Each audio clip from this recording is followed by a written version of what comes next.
Coba ini kayak sebelumnya sini. Kita coba coba dulu. Permisi. Iya. Walah, dari mana ini? Dan dengan siapa? Permisi Bu, sebelumnya apakah benar ini rumahnya Ibu RT? Betul, dengan saya sendiri, Bu RT. Permisi Ibu, saya asalnya dari Bangka, mau melakukan penyuluhan di sini. Tapi sebelum itu saya mau melakukan pendekatan kepada ibu-ibu hamil di sini Ibu, ditemani dengan teman saya yang asli Jogja Ibu. Nah, jadi apakah Ibu tahu di mana tempat berkumpulnya para ibu hamil di sekitar sini Ibu? Boleh, mari saya tunjukkan tempatnya. Oke Ibu. Ya, mari.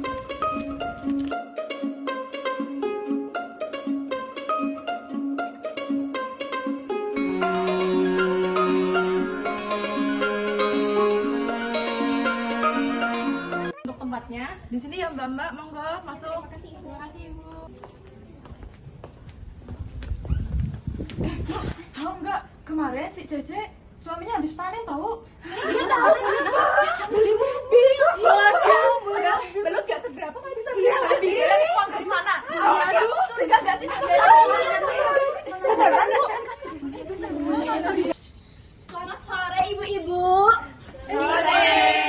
Panjang umur. Pasti pada ngomongin saya ya ibu-ibu. Iya,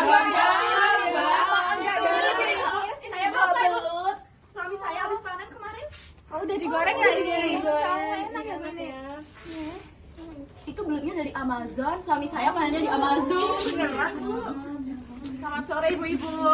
Sore. Ini ada mbak-mbak bidan, katanya mau ke sini penyuluhan dari Bangka sama dari Jogja. Dari Ibu Dina. Boleh Masuk ke Ibu. Iya, Ibu. Monggo Ibu duduk. Monggo Mbak duduk. Terima kasih Ibu. Misi Ibu. Saya duduk ya. Iya Bu. Ibu, itu enak banget tahu Bu. Itu belut goreng. Enak ini.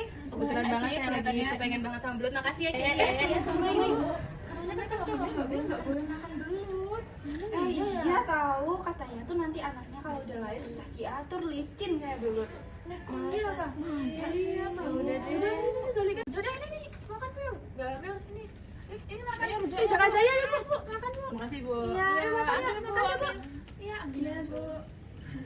Iya, udah Bu. Kok kita nggak dikasih? Iya, kita kan pengen nyobain apalagi Ngidam nanas. Jangan deh kalau kalian. Ngidam loh dari Iya kan kalian lagi hamil ya.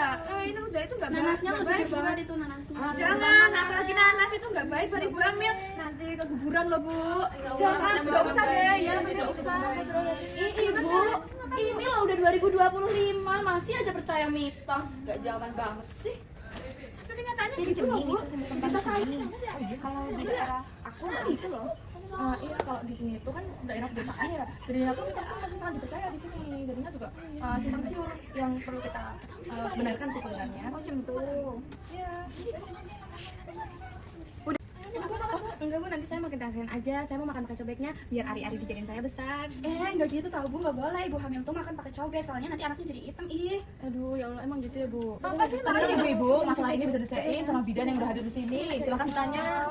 Gimana sih Bu ini penjelasannya tentang katanya makan rujak pakai cobek itu anaknya bisa hitam. Emang bener sih? Bener Iya tahu di desa itu gitu. Enggak, kalau di tempat saya mah pakai cobek biar ari-ari di dalam jadi saya besar. Enggak nanti anaknya hitam mau. Jangan gitu jangan tuh. Kita dengerin penjelasan. Tenang, ini bisa saya jelaskan ya. Jadi ketika penggunaan cobek itu kan tadi ibunya bilang bisa bikin anaknya hitam ya. Nah itu tidak ya ibu. Jadi warna kulit bayi itu tergantung gen. Ya tidak ada sangkut pautnya sama cobek. Jadi kalau ibunya putih itu anaknya putih. Kemungkinan besar iya ibu. Gitu. Ada putih. Bisa aja Ibu. Bu Cece ini lucunya. Nah ibu, jadi penggunaan cobek itu berkembang mitos karena apa? Jadi saat kita menggunakan cobek itu ada rentan retakan ya, Iya. terbawa makanan ke dalam makanan ibu hamil dan itu tidak baik untuk kehamilan. Jadi gitu kan Bu. Setelah itu cobek kan ada pori-pori, pori-pori itu kan lubang-lubang itu ya. Iya. Nah jika terjebak air itu bisa bikin lembab, setelah itu jamuran dan bakteri. Jadi ibu hamil itu rentan untuk anaknya itu terkena bakteri ibu. Maka dari itu berkembang pos. Gitu. Tadi saya dengar juga ibunya nggak mau makan nanas dan juga belut ya. Nah, tidak tidak memakan nanas saat hamil dan juga tidak memakan belut saat hamil itu dibenarkan dalam medis ya, karena di dalam nanas itu mengandung enzim bromelain yang bisa menyebabkan kandungan itu keguguran. Nah, kalau Hipertensi juga. ya seperti itu ibu-ibu, mohon diperhatikan lagi untuk mengkonsumsi yang tidak disarankan untuk ibu hamil. Nah, selanjutnya untuk mengkonsumsi belut, kenapa tidak disarankan? Nah, mengkonsumsi belut itu mengandung kolesterol tinggi. Nah, kolesterol tersebut bisa menyebabkan pada kehamilan juga. Mitos merupakan hal yang sangat umum di masyarakat dan masih menjadi kepercayaan yang turun-temurun sampai saat ini. Adanya mitos menjadi topik perbincangan pro kontra antar masyarakat sekitar. Ibu hamil adalah objek yang sangat terlibat dalam hal ini. Banyak kegiatan dan aktivitas ibu hamil yang berkaitan dengan mitos ini. Tetapi, dalam dunia medis, hal ini adalah hal yang sangat bertentangan. Oleh karena itu, dengan adanya penyuluhan dan edukasi menjadi salah satu cara membuka pikiran masyarakat, khususnya ibu hamil untuk tetap selektif dalam meyakini mitos-mitos yang menjambar di masyarakat. Hal ini bertujuan agar tidak membahayakan kondisi ibu, bayi, dan komunitas yang terlibat.